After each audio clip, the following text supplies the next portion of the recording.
একদিকে চীনের তৈরি একটা যুদ্ধযান পরীক্ষা করছেন সেনাপ্রধান নিচে, যেটাতে বসানো যায় মেশিনগান আর গ্রেনেড লঞ্চার। আরেকদিকে চেক রিপাবলিকে দাঁড়িয়ে তিনি হাতে তুলে নিলেন এমন একটি সাবমেশিন গান যেটা প্রতি মিনিটে ফায়ার করতে পারে প্রায় 1150 রাউন্ড। একই সময়ে দুই দিকে দুই ধরনের অস্ত্র আধুনিকায়ন চলছে। এই দুটো ঘটনা যদি একসঙ্গে দেখেন তাহলে বুঝবেন বাংলাদেশ সেনাবাহিনী ঠিক কোন দিকে এগিয়ে যাচ্ছে। আজকের ভিডিওতে দুটো গল্পই বিস্তারিতভাবে বলবো এবং শেষে বলবো কেন এই দুটো ঘটনা আসলে একই কৌশলের অভিন্ন একটি অংশ। তো দেরি না করে চলুন শুরু করা যাক, লেটস ডিপ ড্রাইভ। বাংলাদেশ সেনাবাহিনী তাদের পদাতিক ইউনিটের গতিশীলতা বাড়ানোর লক্ষ্যে শুরু করেছে চীনের রাষ্ট্রায়ত্ত প্রতিষ্ঠান নরিনকোর নির্মিত লাইনেক্স CS VP-11 4x4 all train vehicle field trial. Dhaka ভিত্তিক গ্লোবাল ট্রেড ইন্টারন্যাশনাল লিমিটেডের মাধ্যমে একটা ইউনিট পরীক্ষামূলকভাবে দেশে আনা হয়েছে, আর সেটা এখন কারিগরি মূল্যায়নের মধ্যে দিয়ে যাচ্ছে। এই ট্রায়ালের ফলাফলের উপরে নির্ভর করবে ভবিষ্যতে এই যানটি বাংলাদেশ সেনাবাহিনীর বহরে যুক্ত হবে কিনা। দুর্গম আর প্রতিকূল ভূখণ্ডে দ্রুত সৈন্য পরিবহন, সীমান্ত টহল থেকে শুরু করে রিকগনাইজেশন আর লজিস্টিক অপারেশন, এই সব ক্ষেত্রে পদাতিক ব্যাটালিয়নের হাতে একটা হালকা, দ্রুত এবং যে কোনো ভূখণ্ডে চলতে সক্ষম যান থাকা খুবই জরুরি। আধুনিক যুদ্ধক্ষেত্রে সেনা মোতায়েনের গতি অনেক সময় যুদ্ধের ফলাফল আগে থেকে নির্ধারণ করে দেয়। ঠিক এই জায়গাতে অল ট্রেন ভেহিকেলের গুরুত্বটি অপরিসীম। সেনাপ্রধান জেনারেল ওয়াকারুজ্জামান নিজে আর্মি অর্ডিন্যান্স ডিপো পরিদর্শন করে ট্রায়ালরত এই যানটি সরেজমিনে দেখেছেন।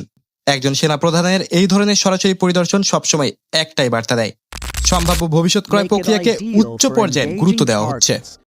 লাইনেক্স CS VP-11 এর একটা উল্লেখযোগ্য বৈশিষ্ট্য হলো এতে অটোমেটিক গ্রেনেড লঞ্চার আর মেশিনগান বসানোর ব্যবস্থা আছে। অর্থাৎ এটা শুধু সৈন্য পরিবহনের যান নয়, প্রয়োজনে এটাকে হালকা ফায়ার সাপোর্ট হিসেবে ব্যবহার করা যায়। এমনকি 2023 সালে চীনারা এই প্ল্যাটফর্ম থেকে 4 টিউব লয়টারিং মিউনিশন লঞ্চ করে পরীক্ষা করেছিল। এর মানে হলো বাংলাদেশ সেনাবাহিনী যদি এই যান গ্রহণ করে থাকে তাহলে এটা শুধু একটা মোবিলিটি সলিউশন হবে না, এটা হবে একটা মাল্টি রোল প্ল্যাটফর্ম যা পরিবহন, রিকগনাইজেশন এবং সরাসরি ফায়ার সাপোর্ট দিতে সক্ষম। নরিনকো চীনের অন্যতম বৃহৎ রাষ্ট্রায়ত্ত প্রতিরক্ষা প্রতিষ্ঠান, যারা ট্যাঙ্ক থেকে শুরু করে ছোট অস্ত্র পর্যন্ত বিস্তৃত পরিসরে সামরিক সরঞ্জাম তৈরি করে আসছে। বাংলাদেশ সেনাবাহিনীর সঙ্গে চীনা সরঞ্জামের সম্পর্ক নতুন নয়। ট্যাঙ্ক, আর্টিলারি এবং অন্যান্য সরঞ্জামের ক্ষেত্রে চীন দীর্ঘদিন ধরে বাংলাদেশের অন্যতম প্রধান সরবরাহকারী। এই প্রেক্ষাপটে লাইনেক্স ATV ট্রায়াল অনেকটাই স্বাভাবিক একটা ধারাবাহিকতা, একটা সম্পূর্ণ নতুন দিকে মোড় নেওয়া নয়। তবে এখানে একটা লক্ষণীয় বিষয় হলো ঢাকা ভিত্তিক একটা বেসরকারি প্রতিষ্ঠান গ্লোবাল ট্রেড ইন্টারন্যাশনালের মাধ্যমে এই আমদানি হয়েছে, সরাসরি সরকার থেকে সরকারের কোনো চুক্তির মাধ্যমে নয়। এই ধরনের বেসরকারি মাধ্যম ব্যবহারের ধারণাটাও একটা আলাদা আলোচনার বিষয়, যা বাংলাদেশের প্রতিরক্ষা সংগ্রহ প্রক্রিয়ায় প্রায় দেখা যায়। প্রাথমিক ট্রায়ালের পর্যায়ে বেসরকারি এজেন্টের মাধ্যমে যানগুলো দেশে আনা হয়, পরে বড় চুক্তি হলে সরাসরি সরকারি পর্যায়ে নিয়ে যাওয়া হয়। এখন আসি দ্বিতীয় ঘটনায়। ঠিক এই সময়ে বাংলাদেশ সেনাবাহিনী একটা টেন্ডার নোটিশ প্রকাশ করেছে, যেখানে চাওয়া হয়েছে প্রায় 10,000 ইউনিট সাবমেশিন গান। সংখ্যাটা বিশাল মনে হচ্ছে, তাই না? এটা কোনো ছোট ইউনিটের প্রতিস্থাপন নয়। আর ঠিক এই সময় সেনাপ্রধান জেনারেল ওয়াকারুজ্জামান চেক রিপাবলিক সফরে যান, আর সেখানে সরাসরি পরিদর্শন করেন CZ স্করপিয়ন EVO-3 SMG। একজন সেনাপ্রধান বিদেশ সফরে গিয়ে একটা নির্দিষ্ট অস্ত্র পরিদর্শন করছেন, এটা প্রায় সময় ইঙ্গিত দেয় যে সেই অস্ত্রটি ইতিমধ্যে ক্রয় আলোচনায় আছে। পদাতিক বাহিনীর স্ট্যান্ডার্ড রাইফেল হিসেবে CZ Blade 2 ইতিমধ্যে ব্যবহার হচ্ছে বাংলাদেশ সেনাবাহিনীতে, অর্থাৎ CZ এর সঙ্গে সম্পর্ক আগে থেকে রয়েছে বাংলাদেশের। একই নির্মাতার কাছ থেকে একাধিক অস্ত্র সংগ্রহ করলে প্রশিক্ষণ, রক্ষণাবেক্ষণ আর খুচরা যন্ত্রাংশ সরবরাহ সব একই লাইনে থেকে যায়। তাই CZ Blade 2 এর পরে CZ স্করপিয়ন EVO-3 একটা স্বাভাবিক পরিবর্তনের পদক্ষেপ হতে পারে, বিশেষ করে প্যারাকমান্ডো ব্রিগেডের জন্য। প্যারাকমান্ডো ব্রিগেডের অপারেশন সাধারণত পদাতিক বাহিনীর মতো একদমই হয়ে থাকে না। শহরে যুদ্ধ, counter terrorism operation, close quarter battle, hostess rescue, এরা এ ধরনের কাজ করে থাকে। এখানে লম্বা ব্যারেলের রাইফেল অনেক সময় অসুবিধাজনক। আগের ব্যবহৃত ক্রিস ভিক্টর আর হেকলার অ্যান্ড কোস MP5 এর তুলনায় CZ স্করপিয়ন EVO-3 আসছে অনেক বেশি আধুনিক আর্গোমিক্স মডুলার ডিজাইন এবং উচ্চ ফায়ার রেট নিয়ে। প্রতি মিনিটে প্রায় 1150 রাউন্ড, যা কম সময়ে বেশি রাউন্ড ফায়ার করে শত্রুকে দমন করতে সক্ষম। CZ স্করপিয়ন EVO-3 মডুলার প্ল্যাটফর্মের মানে হলো ইউনিটের প্রয়োজন অনুযায়ী এতে যুক্ত করা যায় বিভিন্ন অপটিক্স, সাপ্রেসর, লাইট মাউন্ট এবং গ্রিপ সিস্টেম। একে অস্ত্র দিয়ে হোস্টেজ রেস্কিউ অপারেশন এবং সরাসরি যুদ্ধক্ষেত্রের পরিস্থিতি দুটোই সামলানো যায়। এই ধরনের নমনীয়তা একটা স্পেশাল ফোর্স ইউনিটের জন্য বিশেষভাবে গুরুত্বপূর্ণ, কারণ এক এক মিশনে এক এক রকম কনফিগারেশনের প্রয়োজন হয়ে থাকে। 10,000 ইউনিট সংখ্যাটা বাংলাদেশ সেনাবাহিনীর স্পেশাল ফোর্সের প্রচলিত আকারের তুলনায় অনেক বড়। তাই তো? এটা থেকে বোঝা যায় এই সংগ্রহ শুধু প্যারা কমান্ডো ব্রিগেডের মধ্যেই সীমাবদ্ধ থাকবে না।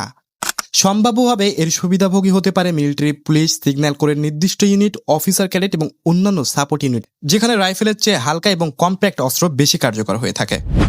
চেক প্রজাতন্ত্র ঐতিহাসিকভাবে ছোট অস্ত্র এবং হালকা অস্ত্র রপ্তানিতে বিশ্বব্যাপী সুনাম অর্জন করেছে। সিজেট ব্র্যান্ডের অস্ত্র বিশ্বের বহু দেশে সামরিক এবং আইন প্রয়োগকারী সংস্থা ব্যবহার করে আসছে। বাংলাদেশের জন্য চেক প্রজাতন্ত্রের সাথে সম্পর্ক গভীর করার একটা কৌশলগত সুবিধাও রয়েছে। এটা ইউরোপীয় ইউনিয়নের সঙ্গে প্রতিরক্ষা সম্পর্ক বৃদ্ধির একটা মাধ্যমও কিন্তু হতে পারে, যা শুধু চীন বা রাশিয়ার উপরে নির্ভরশীলতা কমাতে সহায়ক। সেনাপ্রধানের এই সফর তাই শুধু একটা অস্ত্র পরিদর্শনের বিষয় না, আমার মনে হয় এটা বাংলাদেশের বহুমুখী প্রতিরক্ষা কূটনীতির একটা অংশ হিসেবে দেখা যেতেই পারে। আপনার কি মনে হয় সেটা আপনি কমেন্টে জানাবেন। এখন লক্ষ্য করুন, লাইনেক্স এটিভি আর সিজেট স্করপিয়ন ইভিও 3 দুটো কিন্তু একই সময়ে সামনে আসছে। আর এই দুটোর লক্ষ্য কিন্তু একটাই, পদাতিক আর স্পেশাল ফোর্সের অপারেশনের সক্ষমতা বাড়িয়ে দেওয়া। একটা যানের মাধ্যমে দ্রুত মোতায়েন আর ফায়ার সাপোর্ট দেওয়া যাবে, আরেকটি অস্ত্রের মাধ্যমে ক্লোজ কোয়ার্টার ব্যাটেলে সুবিধা পাওয়া যাবে। এই দুটো একসঙ্গে দেখলে বোঝা যায় বাংলাদেশ সেনাবাহিনী শুধু বড় অস্ত্র যেমন ট্যাঙ্ক, রকেট, যুদ্ধবিমান এগুলো নিয়ে ভাবছে না, বরং একেবারে মাঠ পর্যায়ে সৈনিকদের হাতে থাকা প্রতিটা সরঞ্জাম আধুনিকায়ন করার একটা সুসংগঠিত পরিকল্পনা নিয়ে এগিয়ে যাচ্ছে। লক্ষণীয় বিষয় হলো, একই সময়ে বাংলাদেশ সেনাবাহিনী চীনের কাছ থেকে এটিভি পরীক্ষা করছে আর চেক রিপাবলিকের কাছ থেকে সাবমেশিন গান নিতে চাচ্ছে। এটা বাংলাদেশের দীর্ঘদিনের একটা কৌশলের প্রতিফলন।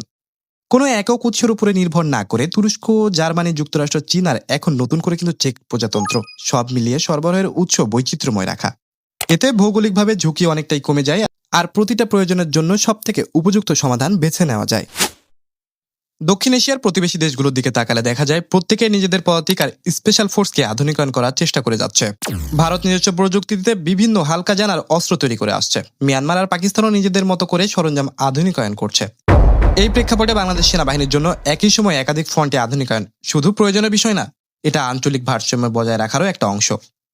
10,000 ইউনিটের এই ধরনের টেন্ডারে সাধারণত একাধিক নির্মাতা প্রতিদ্বন্দ্বিতা করে। বিশ্ববাজারে সাবমেশিন গানের সেগমেন্টে সিজেট স্করপিয়ন ইভিও 3 প্রতিদ্বন্দ্বী হতে পারে তুর্কি অস্ত্র নির্মাতাদের তৈরি মডেল অথবা চীন কিংবা রাশিয়ার বিকল্প। কিন্তু সেনাপ্রধানের ব্যক্তিগত পরিদর্শন আর সিজেটের সঙ্গে ইতিমধ্যে বিদ্যমান সম্পর্ক, এই দুটো বিষয় মিলিয়ে দেখলে বোঝা যায় সিজেট স্করপিয়ন ইভিও 3 এই প্রতিযোগিতায় একটা শক্তিশালী অবস্থানে রয়েছে।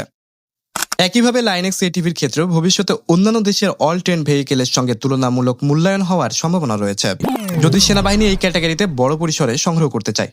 দুটো ক্ষেত্রে একটা বিষয় স্পষ্ট করা দরকার, লাইনেক্স এটিভি এখনো ট্রায়াল পর্যায়ে আছে, চূড়ান্ত সংগ্রহের সিদ্ধান্ত কিন্তু এখনো আসেনি।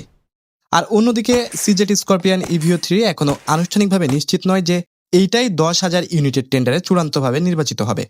প্রতিরক্ষা সংগ্রহ প্রক্রিয়া কিন্তু সবসময় দীর্ঘ হয়ে থাকে।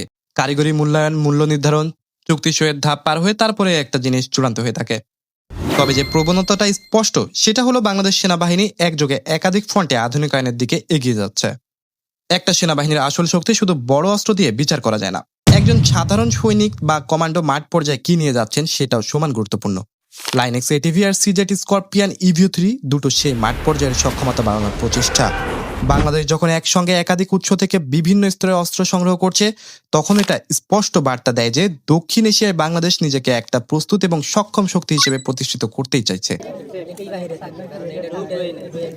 তাহলে সংক্ষেপে বলা যাক, একদিকে চীনের লাইনেক্স এটিভি পদাতিক ইউনিটের গতিশীলতা বাড়ানোর ট্রায়ালে রয়েছে, আরেকদিকে চেক প্রজাতন্ত্রের সিজেট স্করপিয়ন ইভিও 3 স্পেশাল ফোর্সের ফায়ার পাওয়ার আর আধুনিকায়নের আলোচনায় এগিয়ে যাচ্ছে। দুটো আলাদা গল্প মনে হলেও আসলে দুটো একই লক্ষ্যের অংশ, বাংলাদেশ সেনাবাহিনীর প্রতিটা স্তরে অপারেশনের সক্ষমতা বাড়িয়ে চলা।